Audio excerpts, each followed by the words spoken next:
No, I don't know. I'm not sure where to go on this. Have you drawn yourself into a corner, Jake? I do stuff like that. Well, that's what artists do all the time. Yeah, no, I'm not calling you out. I'm calling it out because we do that. Yeah, I mean, And it's fun and challenging.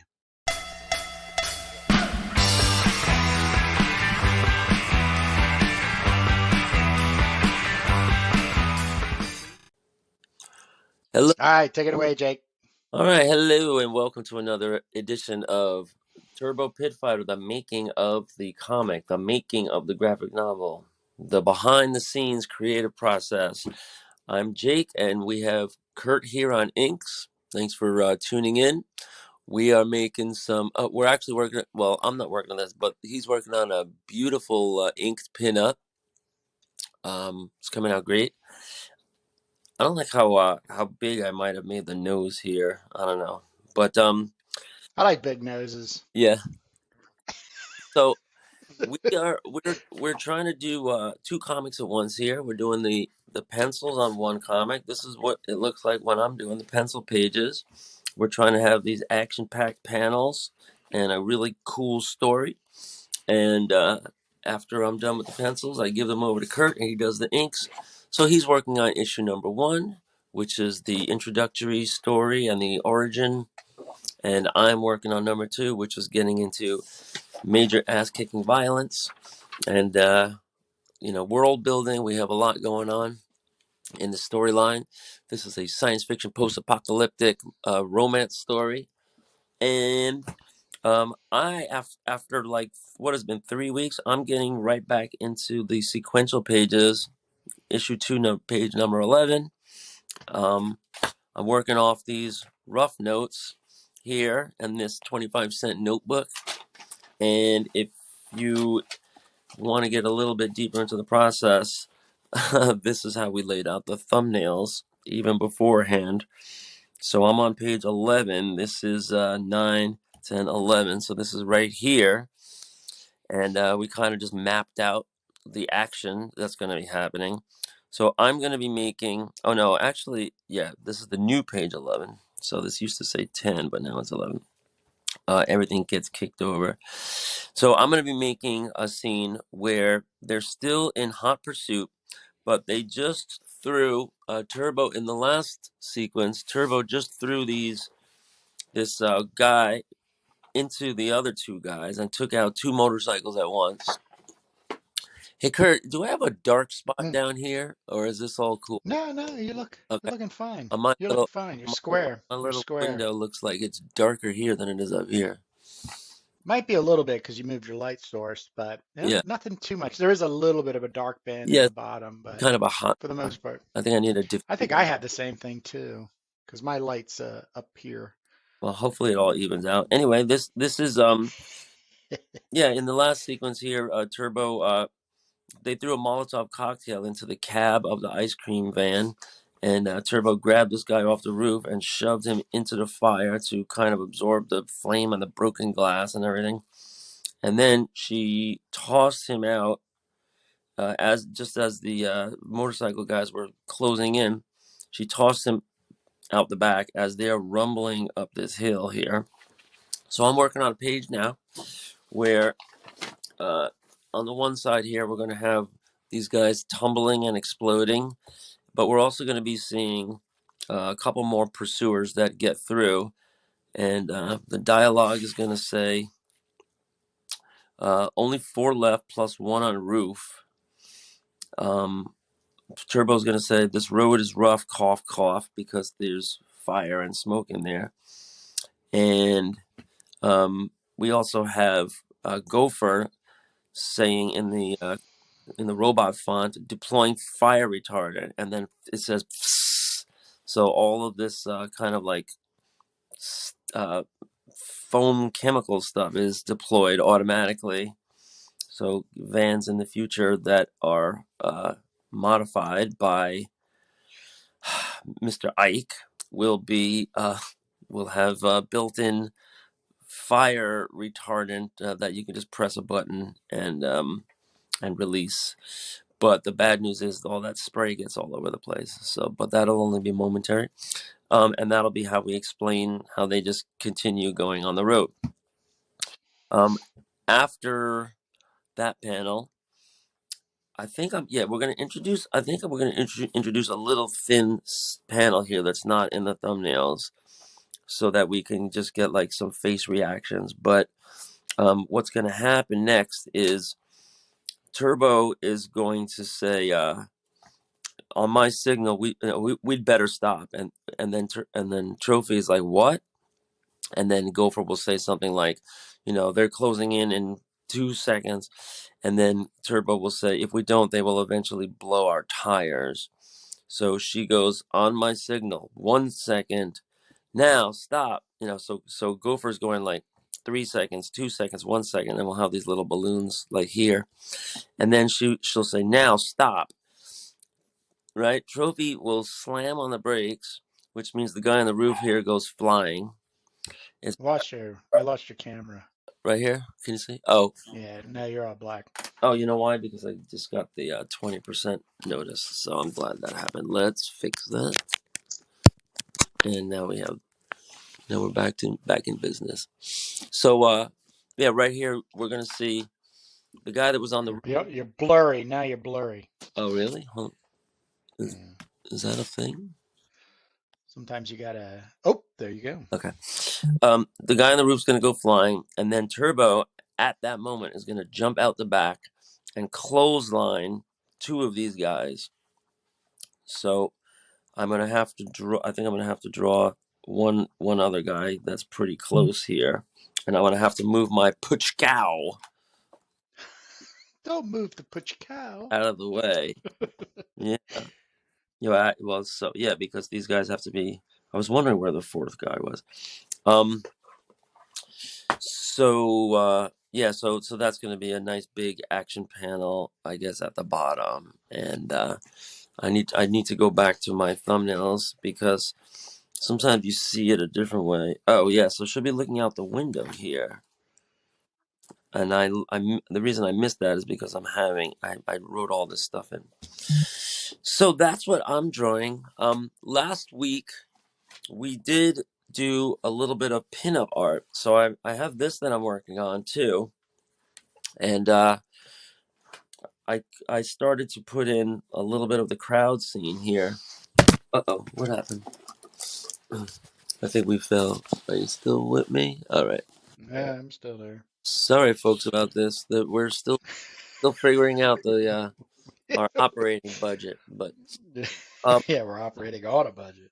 yeah. So yeah, this is just a pinup we're gonna do of Turbo, and she's got all these defeated guys here in the back, and they're all in various states of being beaten the crap out of. And here's like a separated arm and everything.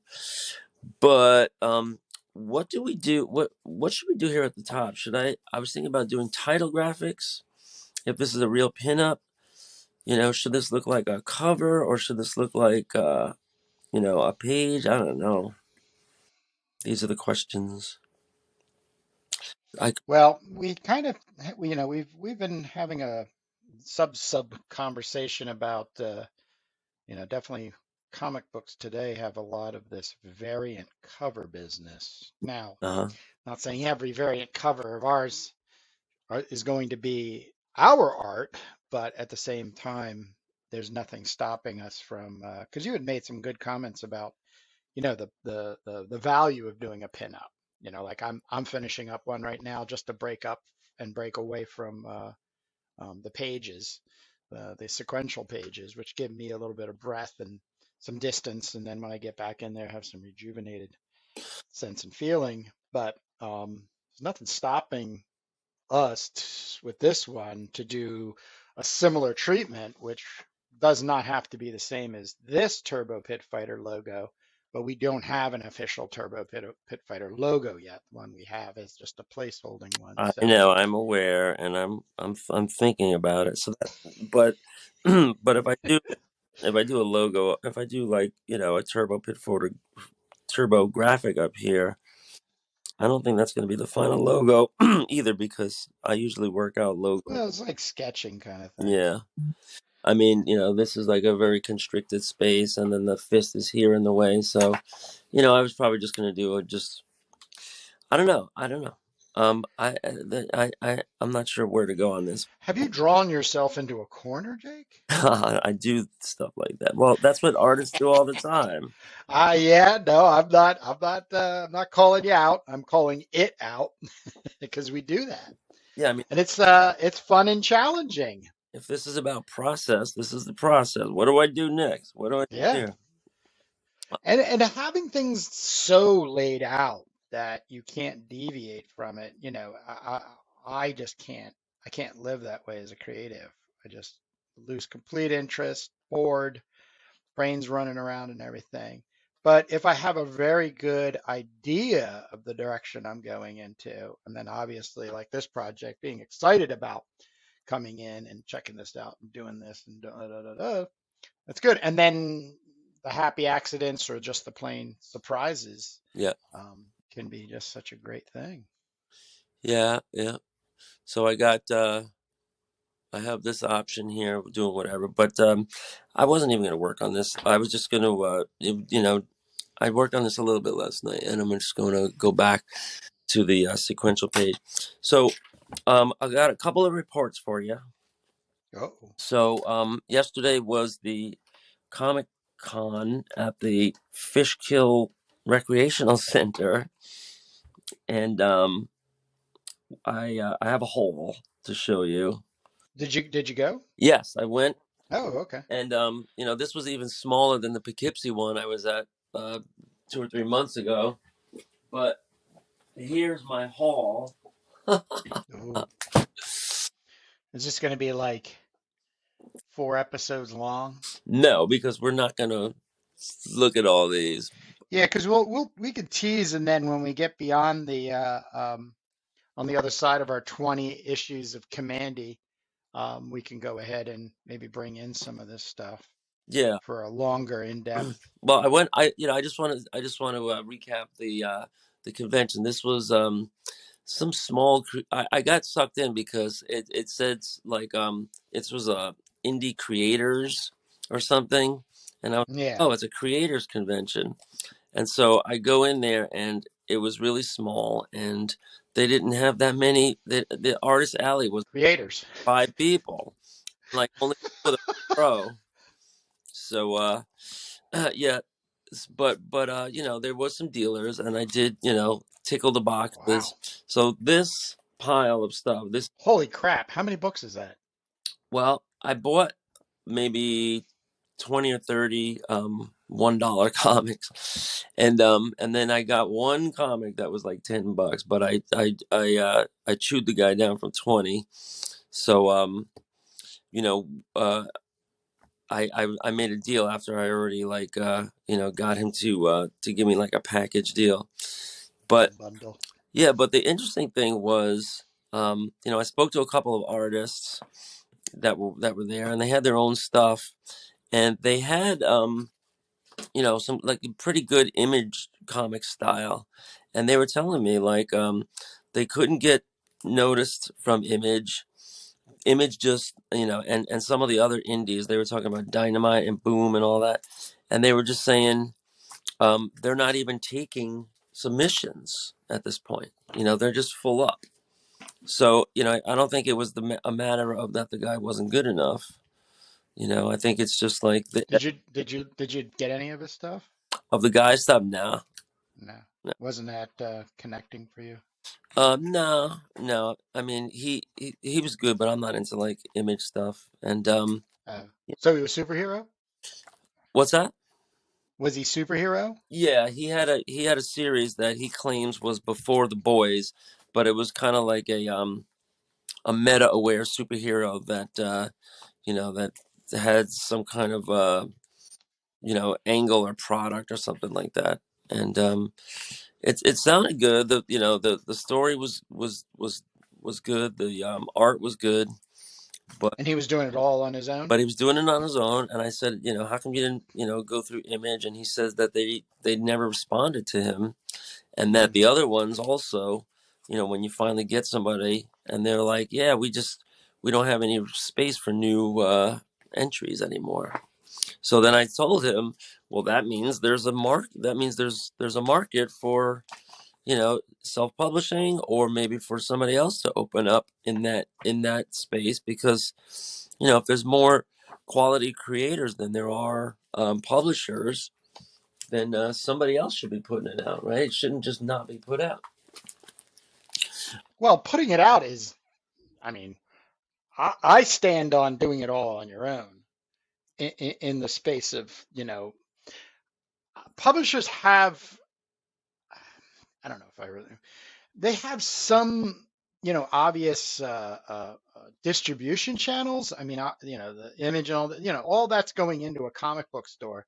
But everybody I've heard that is not Jim Lee, Todd McFarlane, Joe Quesada, any of these names that are pumping out books and stuff, uh, or titles, for instance, too. I mean, if you're not Thor or Daredevil or Batman or Superman or something like that, you're not getting the attention unless that store has an area that's dedicated to that independence. But really, the whole distribution route is crowdfunding, Kickstarter, Indiegogo, do a podcast, and I think that's also. And if I'm completely wrong here, somebody call me out. But what if you have 100,000 people following you and you're making, you know, a good amount of money, a decent amount of money, and you get your 6 comic books together and it's a story arc, they'll definitely they'll jump in and grab some of your attention, the people there and everything. They'll do it for you. Well, But having 100,000 followers is a big if, I think.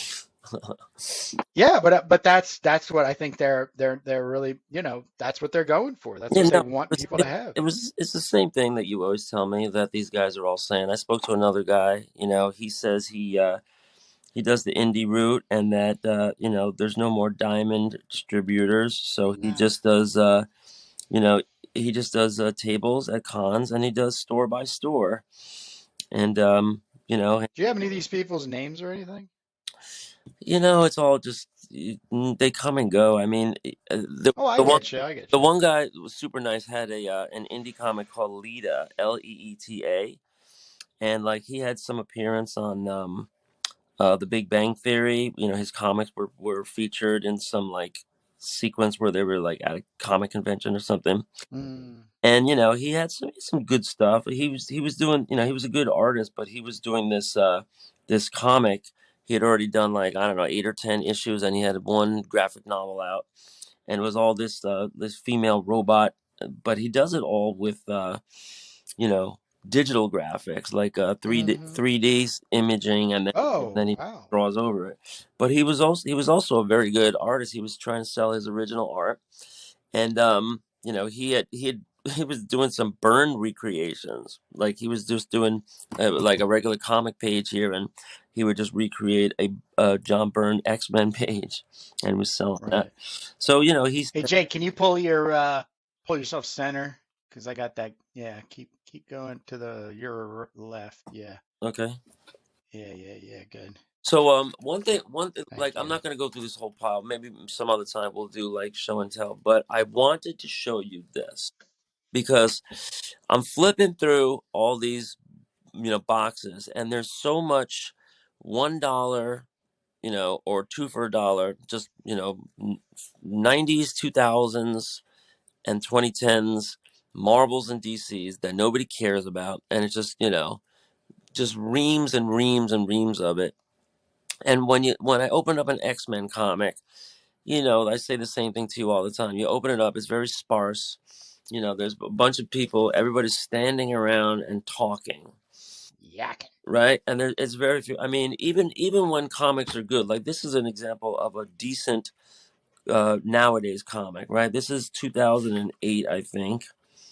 This is 2009, so this is Thor number 600, right? Which is like a huge anniversary issue, and it's really thick, right? So they have up in the front, they have this great artist. This is like top of the line Marvel artist nowadays, right?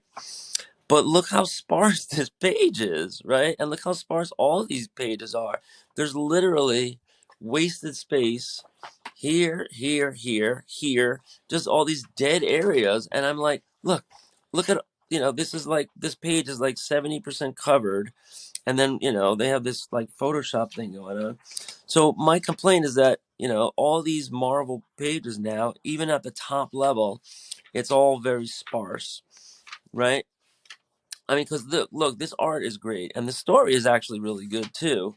They're interspersing this big battle that's happening in real time with this like fantasy world battle that's happening in Hades with like zombie Thor and all this. I don't know, but and look, there's actually a little more action than we usually see. See, blow by blow by blow by blow action. So this is like as good as it gets, right? But there's just, so much below this. And just like I was looking at thousands and hundreds and thousands of comics that are just like forgettable. And I wanted to show you, by contrast, this. Okay. I picked this up for $1 because it's coverless, but this is X-Men 104 from 1977 with Dave Cockrum Pull it over to the left, please. and Chris Claremont. Nice. Thank you. Okay. And, I used to have this, but I haven't seen this forever. So, page one, splash page, huge setting, all the characters here, tons of dialogue, and they're bringing you right into the story. We're in Scotland, we're this, we're that.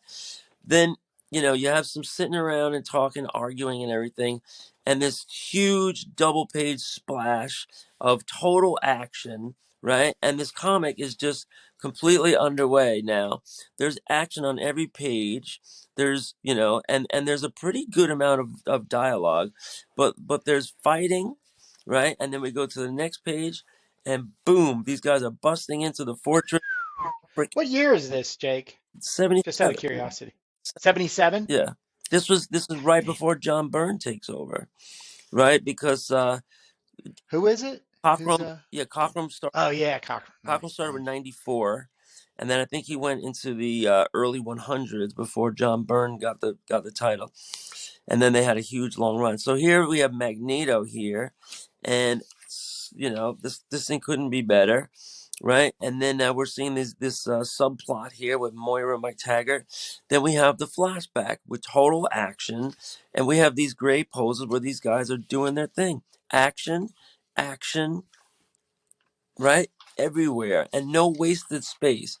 So this was for me, look, the epitome. This is crammed full of action, dialogue, story, sequences that go one after the other. It was breathless, right? So why can't comics be like this? This is how Jack Kirby, used to do it. I remember this. The freaking Banshee got turned into carbon and falls on the ground. Then, look at this. This is like Cyclops and the magnetic force field, right? And they're fighting their way through this.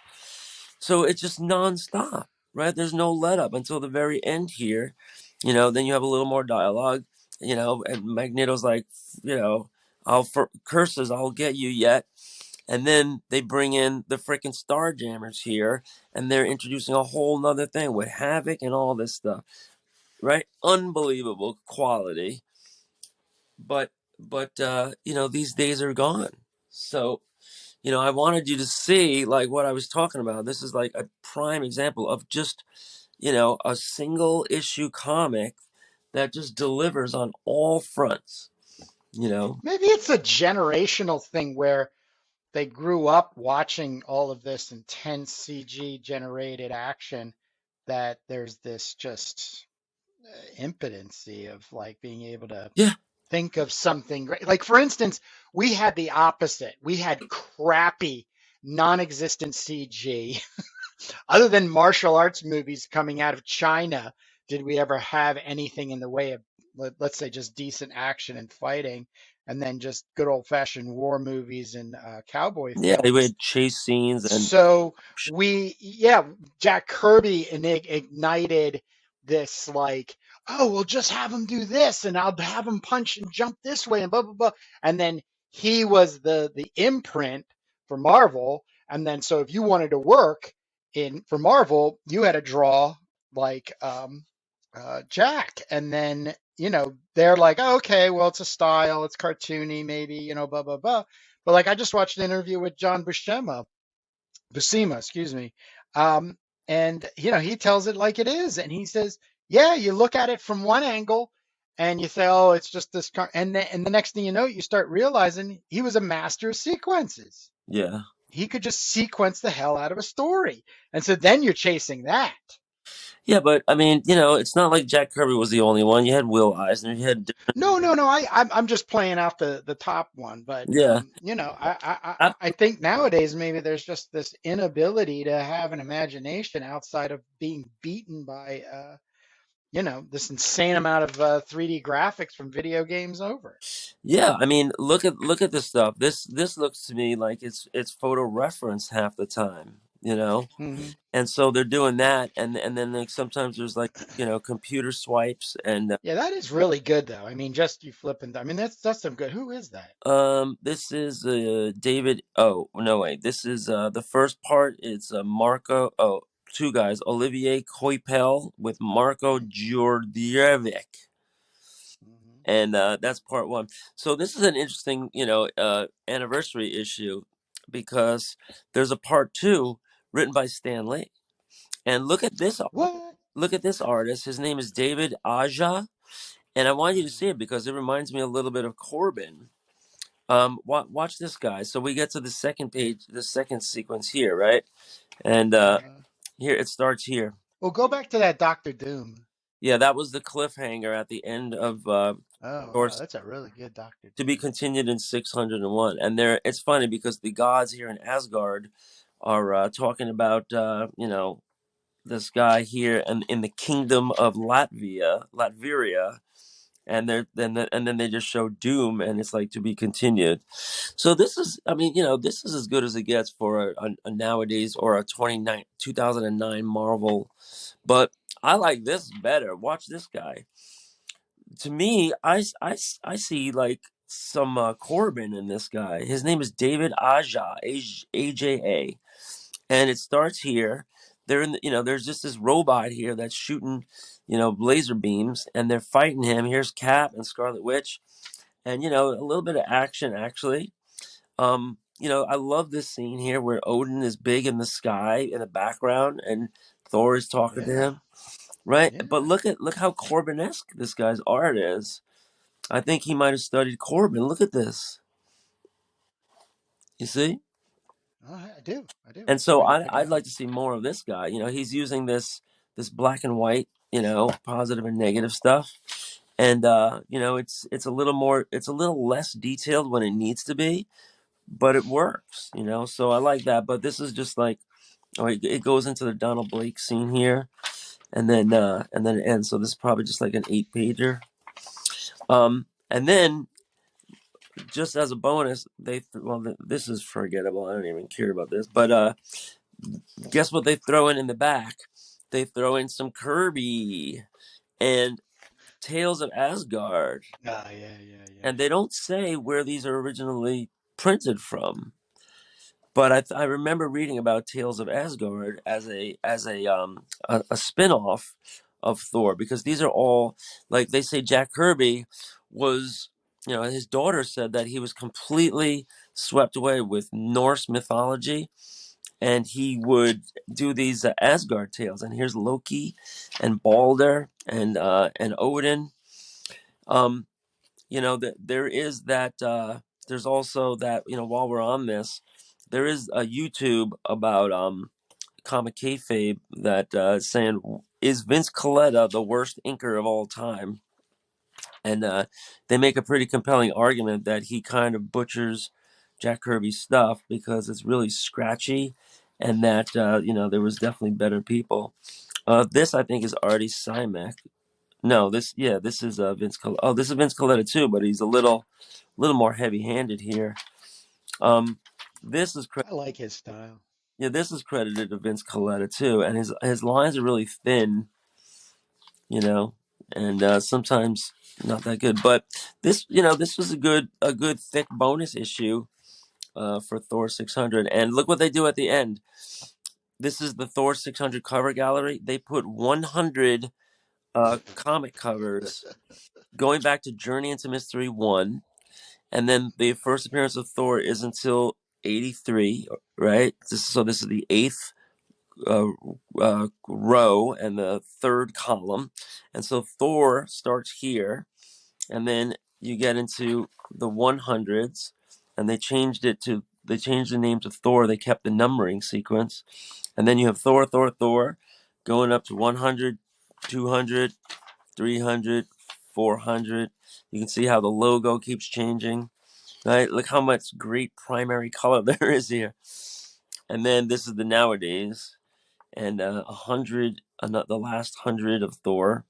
Remember, this is more than 10 years ago, so they're probably up to 700 now. But um, that's as good as it gets, and I don't think it's good enough. So that's why we're making our comic, to try to throw back to a better time when there was just, I think, more value on the page, less ads, thoughtful scripts. I mean, we have the luxury of taking our time here, but you know, it, Yeah, we got a comment. Can't remember his. Oh, shoot him. That is embarrassing. Um, but he did a pinup of Turbo, and he wished us great speed in getting the issue done yeah, because he really wants to see it. yeah, me too. So, me too. Yes. Right. Well, But send us this is in how advance. life is. This is how life is for Jake and Kurt. So, Send us in you advance know. so we can quit our day job.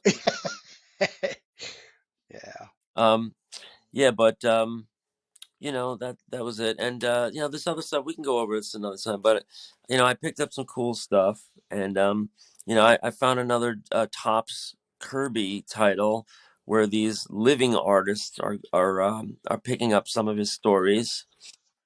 So we can go over that if we want to do a Kirby special at some point. Betty I got this for Page. half price. This is a three. There's three in here. Yeah, there's three Betty Page comics put out by Dynamite. Yeah, Dynamite. One, two, three. Oh, there might be four in here. Um, the covers are pretty good. I don't think the insides are great. And this was my proud pickup. It was for $20, and I just bought $14 comics from the guy, and I'm about to walk away, and then as I'm walking away, I grabbed this because I put it in the front of the box, and I said, "Will you go 10 on this?" And the guy was like, "Okay." So this is Giant Size Master of Kung Fu #1. Bum bum bum. Paul Mm. Galassi and Dan Atkins. Doug Mensch writing, 1974. And this is great. I have, I think, #2 and 3 on this, and I think we showed this. There's like 30 something pages here in the A block, and then there's a backup story by Craig Russell.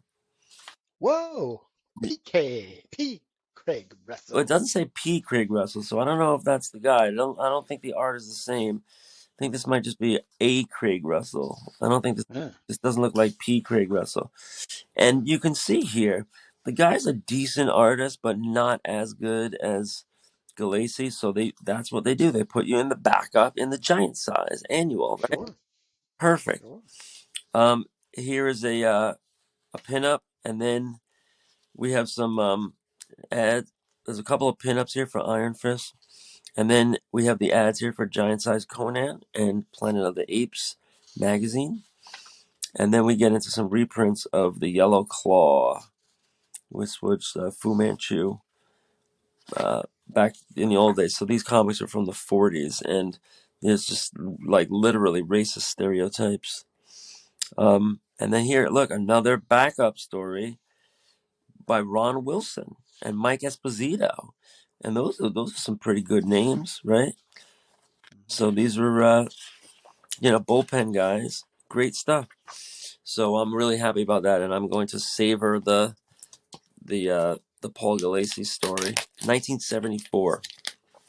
And while I'm complaining, Shang-Chi was ruined when they lost the rights to Fu Manchu. They changed everything. They got rid of all of his backup characters. So Yeah, I'm just cavelling over my haul from yesterday, but now I'm seriously backed up on getting through, Reading yeah, material. through some of these things. Well, if I could jump in real quick, I had made some purchases. You had, can you move your drawing over to the left there, Hmm. even and then down, Okay, more to the left, more really? to the left. Yeah, yeah, keep going. Okay, maybe I can move this over. How's that? Yeah, All right. yeah, you got a lot of like dead space around your top left hand. Okay. So yeah, what'd you grab?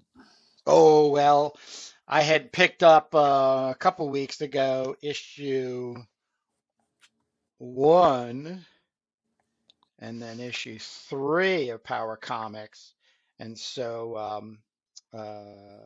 from some of the black and whites that you were showing in the last episode, if not the episode before that, and then you're going to be so gracious, you've sent me the Big Bang, right? That was the Doc. Dr. Bang is big gun. I went ahead and bought issue two Power Comics, issue four Power Comics, and issue five. So I for taking a little bit of time off because it's Thanksgiving week coming up. I think Wednesday is going to be my day where I just sit down with all five of these and really get into it. I currently, right now, am very into and looking for suggestions, cosmic based comics. These stories have some like witchcraft, but like space science, alien technology. I mean, they just throw kitchen sink at it. Obviously, having some like maybe some Jim Starlin influences, Doctor Strange. But I'm really, really enjoying this. And this Tom Selleck looking guy, I'm really enjoying Uh, because I like Magnum PI. so Um, so so some great ink. power What's that? power comics are circa when? 77. These are reprints. Think the history is that they came at the late 60s. These were coming in. There is a channel called powercomics.com, Power Comics, and they're great. I'm actually watching them as much as I watch cartoonist kayfabe. They're real champions of individuals wanting to tell their stories in a comic book form. And I just think of it as great. And of course, there's chuckles going on there. But I just can't critique these outside of just they've done it. They put the time down. They made the book. They're telling their story. You know, and it's just super impressive. And I just do like the rawness of the book. Now these I think are a little more upscale because a lot of them are you know high schoolish maybe is one way of putting it. But What do you mean high schoolers? What does that mean? well, like maybe not having any kind of technical advancement, other than just like bum rushing the page and squaring out a page and filling it in a panel and then going from there. But um, yeah, it's some good stuff. It's great Yeah. stuff like that. That's a very Jim Starlin Well, looks like, warlock. yeah.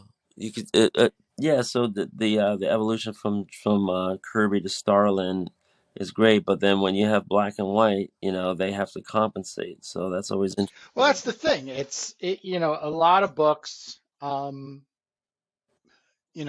When people are making comics, they might be thinking, "Oh, I want to get this colored," at some point. So they'll do it with that intention, and then it's just flat. It's just black lines, black shapes, a little bit of cross hatching, and then go from there. Hey, can you keep moving your panel over? Yes, I have some wicked shadowing Oh well, too. I was drawing right here, so that's why Yeah, yeah, yeah. I Oh, okay, I see. on my screen it's right in the center. Oh, okay. Um, but yeah, it's just uh Good stuff. I just yeah, and maybe just piggybacking off of what you were just going on about with the stories and showing a whole bunch of action and everything.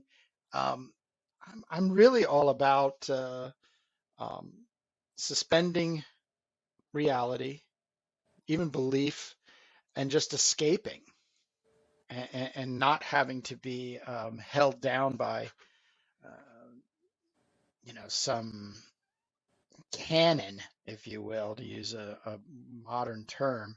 You hear a lot where people are very argumentative about the story because it doesn't do this or it didn't say that because this is from this. It's just, can I just escape? Yeah, well, Can I just run away? yeah, You know? that's the problem with the medium. I mean, when you're young and you really get drawn into a story, um, you forget about all your surroundings and everything. But Well, you draw it for yourself. I think that's one of the major problems we're facing, and I'm included, so I'm not trying to call everybody else out.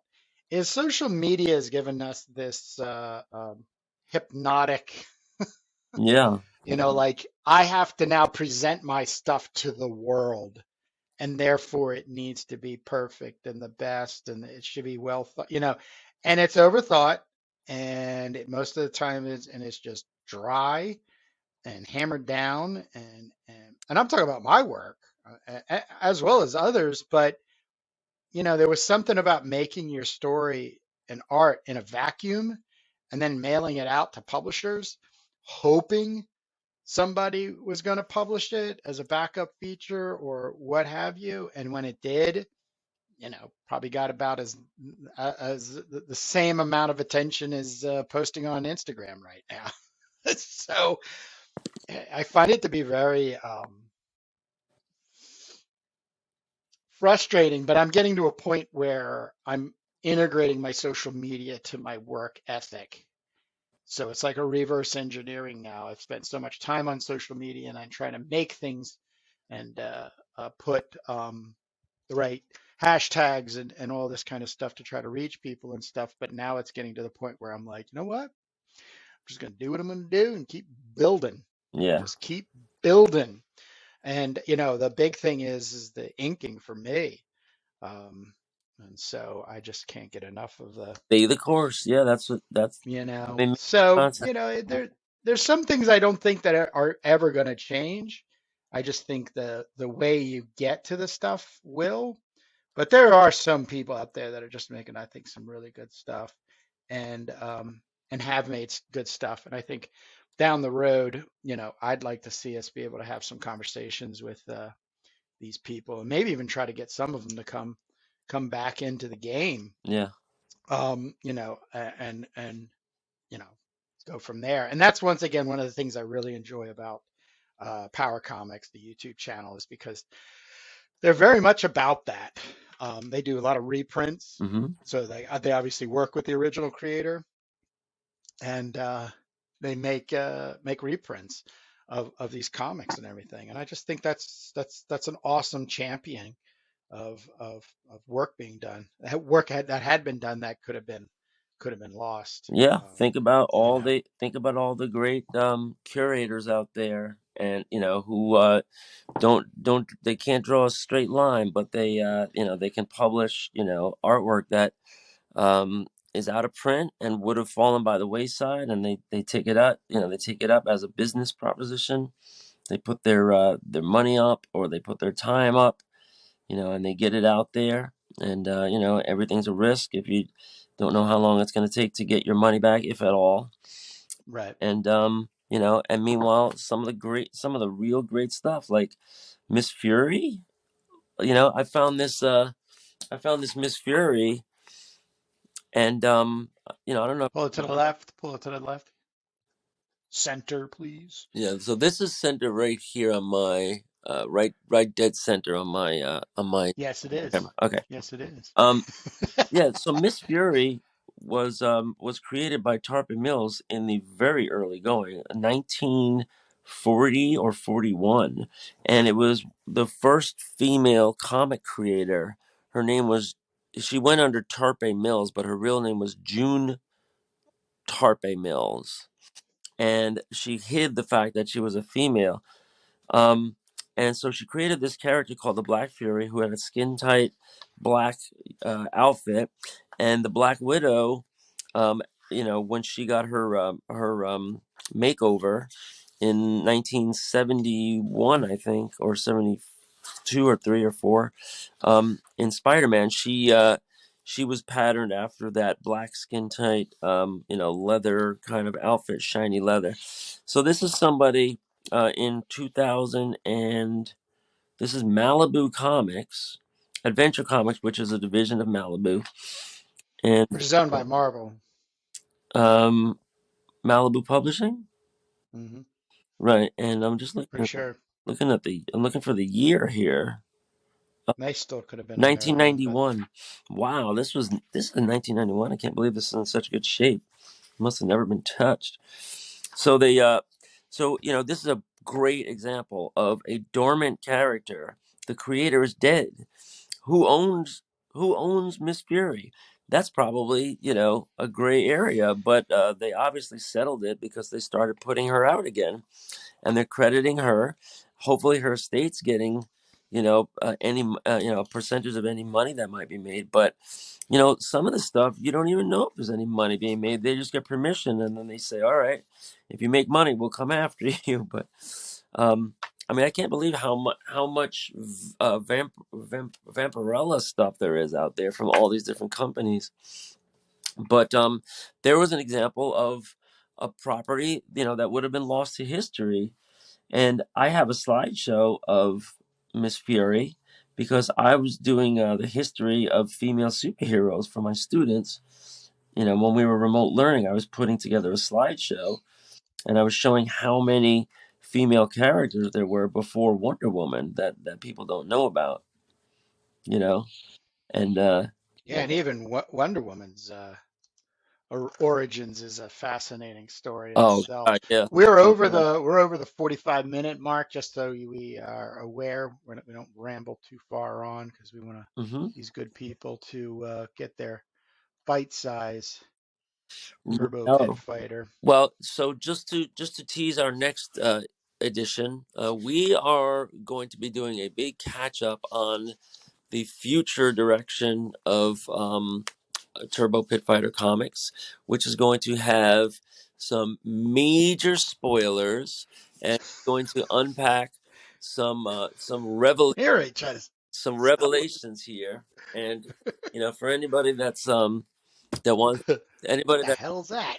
well, if there's anybody that's like really into it, you could screenshot this and see all these notes. But we're gonna go over this little by little at another time. I was just sketching out the Lucha Libre guy, but Ooh. I got some great notes about some backstory stuff for the Unbeknownst one and Turbo and um Elevena and so we didn't get to it this time, obviously, but that's coming in the very next. I mean, it was either that or I wanted to show you my haul from yesterday. So um and this also takes a million years to get through too, but look how cool, man. Oh my god. Jack Kirby, Todd McFarlane, and then interior Michael Thibodeau doing Kirby, right? Pretty well too. Pretty well. So just goes on and on. Man, I love comics. I'm That makes two of us. we're drawing comics, and we're looking at comics, and we're just like salivating. Keeping it alive. Yeah, keeping it alive. Keeping it alive. So yeah, so tune in next week, and or if you're watching this later, you can just click the button and binge the next episode, but we're going to tape it next week. And also don't forget to click over to our Commandy. We're doing Commandy, what, 13 today or 14? No, Oh, 15. 15. Closing in on the 20. Wow. Closing in on the 20. Yeah, we're getting somewhere. And we're going to be going through those. So that's the other part of our channel.